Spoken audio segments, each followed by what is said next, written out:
सोचिए, एक ऐसी महिला जिसके पीठ पर किताबों की बोझ और कपड़े फटे हों, ना कोई पद, ना बहुत ज्यादा पैसा, फिर भी उसे पूरी भारत अपना गुरु मानती है। क्यों? क्योंकि वो थी सुधिताई जोशी। आज की कहानी किसी फिल्मी हीरो की नहीं, बल्कि एक साधारण सी महिला की है, जिसने किताबों को हथियार बना दिया और ज्ञान को क्रांति बना दी। दोस्तों, इस महिला को चलती फिरती लाइब्रेरी भी कहा जाता है और ग्रंथ दिंडी की जननी भी कहा जाता है।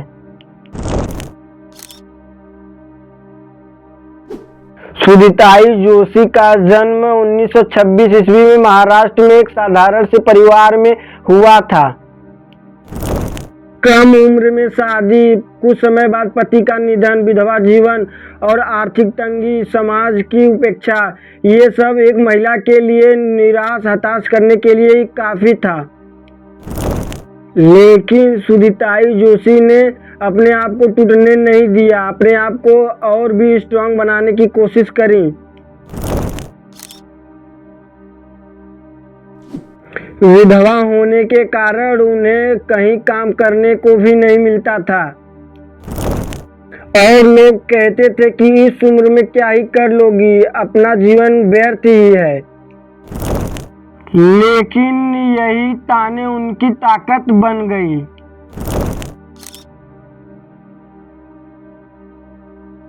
एक दिन उनको कुछ फटी पुरानी किताबें मिली और उसे वे पढ़ी और उसके बाद उनका जीवन बदल गया।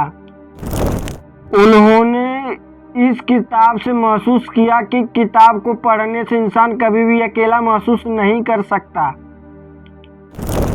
और फिर क्या था, वे बोली कि समाज का भी यह किताब अमानत है, सिर्फ मेरा ही नहीं।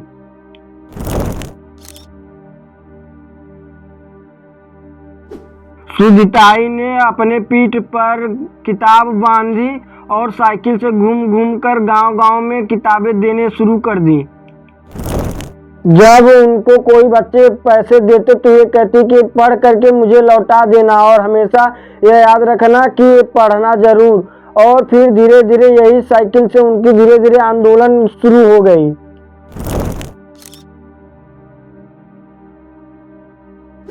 ग्रंथ दिंडी का क्या मतलब होता है? ग्रंथ का मतलब होता है किताबें, दिंडी का मतलब होता है यात्रा।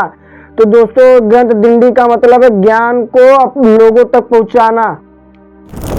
गांव, झोपड़पट्टी, स्कूल, सड़क के किनारे, जहां कहीं भी सुधिताई जी को बच्चे दिखते वहीं पर वो लाइब्रेरी खोल देती थी।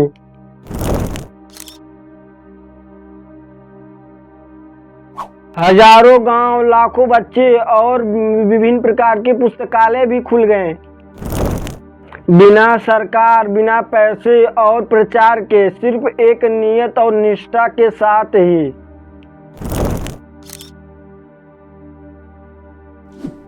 राज्य और समाज ने उन्हें कई सम्मान दिए, पर वे हमेशा कहती थीं, पैसा नहीं, पाठक चाहिए। उनका असली पुरस्कार था पढ़ते हुए बच्चे।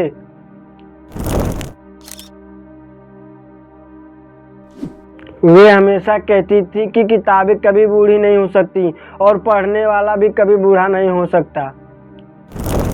अगर हर घर में किताबें हो तो हर समाज बदल जाएगा। दोस्तों, सुधिताई जोशी ना कोई नेता थे और ना ही कोई अधिकारी, लेकिन फिर भी एक पीढ़ी को उन्होंने पढ़ना सिखा दिया। जब कोई बच्चा किताब खोलता है तो वहीं कहीं सुधिताई जोशी जी मुस्कुराती रहती हैं। दोस्तों, अगर ऐसी ही भारत की वीरांगना, वीरों की कहानियाँ पसंद है तो इस वीडियो को लाइक, कमेंट करना ना भूलें। धन्यवाद।